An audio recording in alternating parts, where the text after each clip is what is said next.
مشرق وسطی میں آگ اور خون کا کھیل، ایران کا اسرائیل پر بیلسٹک میزائلوں سے ہولناک حملہ، فتح خیبر آپریشن کا آغاز۔ مشرق وسطی ایک ایسی ہولناک جنگ کی لپیٹ میں آ چکا ہے جس کا تصور دہائیوں سے کیا جا رہا تھا۔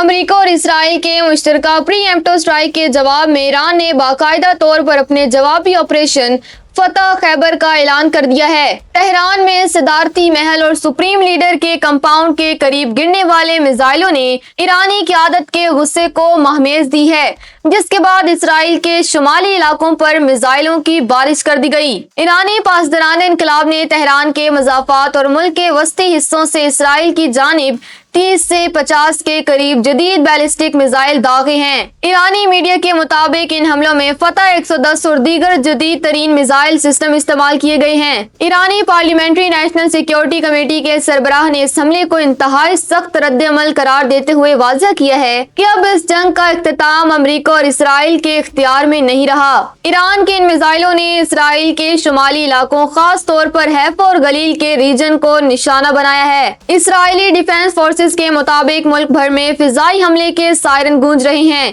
اور شہریوں کو فوری طور پر پناہ گاہوں یعنی شیلٹرز میں منتقل ہونے کا حکم دیا گیا ہے۔ اگرچہ اسرائیل کا آئرن ڈوم اور ایرو ڈیفنس سسٹم میزائلوں کو روکنے کی کوشش کر رہا ہے، تاہم متعدد میزائل زمین پر گرے ہیں جس سے فوجی اڈوں اور سویلین علاقوں میں دھماکوں اور آگ لگنے کی اطلاعات موصول ہو رہی ہیں۔ ایران نے صرف میزائلوں پر اکتفا نہیں کیا بلکہ اپنے علاقائی اتحادیوں یعنی لبنان، یمن اور حماس کو بھی اسرائیل پر بھرپور حملوں کا حکم دے دیا ہے۔ لبنان کی سرحد سے بھی راکٹ باری کی اطلاعات ہیں جس کا مقصد اسرائیلی دفاعی نظام کو الجھانا ہے تاکہ ایرانی بیلسٹک میزائل اپنے اہداف تک پہنچ سکیں۔ ایران کا موقف ہے کہ یہ حملہ صہیونی دشمن کے لیے ایک عبرتناک سبق ثابت ہوگا۔ اس وقت تہران اور تل ابیب دونوں بڑے شہر جنگی میدان کا منظر پیش کر رہے ہیں۔ ایران کی فضائی حدود مکمل بند ہے اور قطر میں موجود امریکی ایئر بیس الحدید پر حملے کے خدشے کے پیش نظر امریکی سفارت خانے ہائی الرٹ پر ہے۔ عالمی منڈی میں تیل کی قیمتوں میں اچانک 10% اضافہ ہو چکا ہے اور اسٹاک مارکیٹس کریش کر رہی ہیں۔ صدر ٹرمپ کا بیان کہ یہ حملے ایرانی حکومت کی تبدیلی تک جاری رہیں گے اس بات کی طرف اشارہ ہے کہ یہ تصادم ابھی کئی روز تک جاری رہ سکتا ہے اور ایک مکمل عالمی جنگ کی صورت اختیار کر سکتا ہے۔ ایران نے بحرین کے دارالحکومت منامہ میں واقع امریکی بحری بیڑے کے ہیڈ کوارٹر جوفیر کو نشانہ بنایا جہاں سے دھوئیں کے بادل اٹھتے دیکھے گئے۔ بحرین کی وزارت داخلہ نے الرٹ جاری کرتے ہوئے میزائل حملوں کی تصدیق کی ہے۔ دوسری جانب قطر میں مشرق وسطی کے سب سے بڑے امریکی ایئر بیس الحدید کے قریب آسمان دھماکوں سے روشن ہو گیا۔ قطری دفاعی حکام کا کہنا ہے کہ انہوں نے پیٹریاٹ سسٹم کے ذریعے کئی میزائل روکے ہیں، تاہم دوحہ میں سنی جانے والی آوازوں نے پورے شہر میں خوف و ہراس پھیلا دیا ہے۔ قطر اور بحرین دونوں نے اپنی فضائی حدود مکمل طور پر بند کر دی ہیں۔ امریکی اثاثوں کی تباہی، دبئی اور ابوظہبی میں بھی خطرے کے سائرن گونجے جب ایران نے متحدہ عرب امارات میں واقع الزفرہ ایئر بیس کو بیلسٹک میزائلوں سے ہٹ کیا۔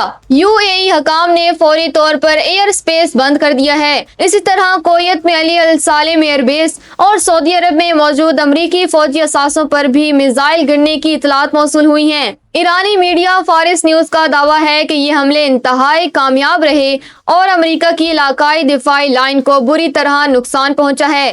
عراق میں بھی ایرانی نواز ملیشیا نے بغداد کے قریب امریکی اڈوں پر حملے کر کے صورتحال کو مزید پیچیدہ کر دیا ہے۔ اب جنگ کا اختتام تمہارے اختیار میں نہیں۔ ان حملوں کے فوراً بعد ایرانی پارلیمنٹری نیشنل سیکیورٹی کمیٹی کے سربراہ نے ایک سنسنی خیز بیان جاری کیا کہ ایران کا رد عمل اب محض دفاع تک محدود نہیں رہے گا۔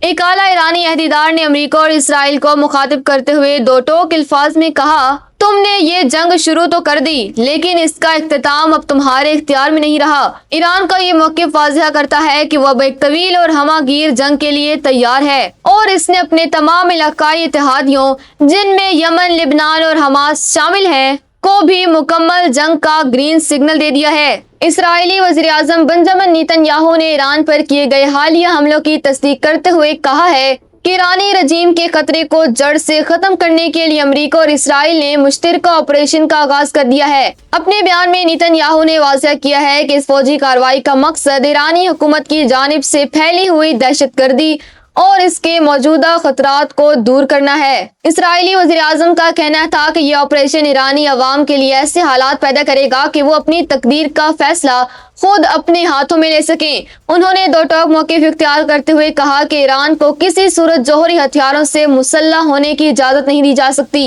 اور یہ حملے اسی سلسلے کی ایک کڑی ہیں۔ امریکی صدر ڈونلڈ ٹرمپ نے ایران کے خلاف باقاعدہ اور بڑے پیمانے پر فوجی آپریشن شروع کرنے کا اعلان کر دیا ہے۔ غیر ملکی خبر رساں ادارے کے مطابق صدر ٹرمپ نے واضح کیا ہے کہ امریکی فوج نے ایران کی بحریہ میزائل انڈسٹری اور جوہری پروگرام کو نشانہ بنانا شروع کر دیا ہے تاکہ امریکی عوام اور اس کے اتحادیوں کو لاحق خطرات کا خاتمہ کیا جا سکے۔ صدر ٹرمپ نے اپنے بیان میں کہا کہ ایران نے دوبارہ جوہری پروگرام شروع کرنے کی کوشش کی اور وہ ایسے طویل فاصلے تک مار کرنے والے میزائل بنا رہا ہے جو امریکہ اور دنیا کے لیے سنگین خطرہ ہیں۔ انہوں نے دو ٹوک الفاظ میں کہا کہ ایران جوہری ہتھیار ہرگز نہیں رکھ سکتا، ہم ان کی میزائل انڈسٹری کو مکمل طور پر تباہ کر دیں گے۔ صدر کا مزید کہنا تھا کہ خطے میں امریکی اہلکاروں کے تحفظ کے لیے ہر ممکن قدم اٹھایا گیا ہے، تاہم اس جنگ میں جانی نقصان کا خدشہ موجود ہے۔ ایرانی پاسداران انقلاب کو براہ راست وارننگ دیتے ہوئے ڈونلڈ ٹرمپ نے کہا کہ پاسداران انقلاب ہتھیار ڈال دیں تو ان کے ساتھ اچھا سلوک ہوگا،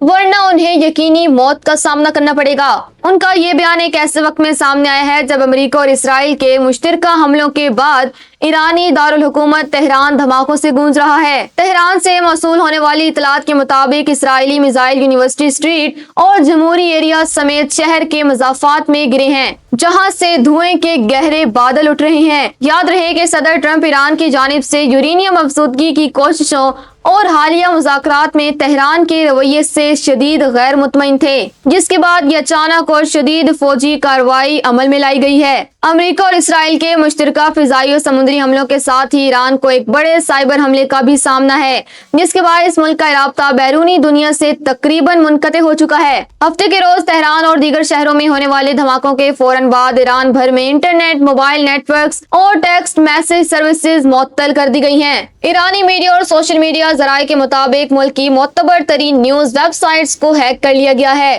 متاثرہ ویب سائٹس میں سرکاری خبر رساں ادارہ ارنا، اسنا، تبنیک اور اثر ایران شامل ہیں۔ ان ویب سائٹس کے ہیک ہونے اور میڈیا پلیٹ فارمز کو نشانہ بنائے جانے سے ملک میں معلومات کی فراہمی کا نظام مفلوج ہو کر رہ گیا ہے اور عوام کو آن لائن مواصلات میں شدید دشواری کا سامنا ہے۔ سیکیورٹی ماہرین کا ماننا ہے کہ انٹرنیٹ اور موبائل سروس کی یہ معطلی ایک سوچی سمجھی عسکری حکمت عملی کا حصہ ہے تاکہ ایران کے اندر افراتفری پیدا کی جائے اور پاسداران انقلاب کے کمانڈ اینڈ کنٹرول سسٹم کو متاثر کیا جا سکے۔ یہ سائبر حملہ ان فضائی حملوں کا تسلسل ہے جن کا آغاز صدر ڈونلڈ ٹرمپ کی جانب سے ایران کے جوہری پروگرام پر عدم اطمینان کے بعد کیا گیا۔ واضح رہے کہ ایک طرف تہران کے جمہوری ایریا اور یونیورسٹی اسٹریٹ میزائلوں کی زد میں ہے تو دوسری طرف ڈیجیٹل حملوں نے پورے ملک کو بلیک آؤٹ کا شکار کر دیا ہے۔ ایران نے صورتحال میں اسرائیل پر جوابی میزائل داغے ہیں، لیکن سائبر حملوں کی وجہ سے نقصانات کی اصل تفصیلات سامنے آنے میں وقت لگ رہا ہے۔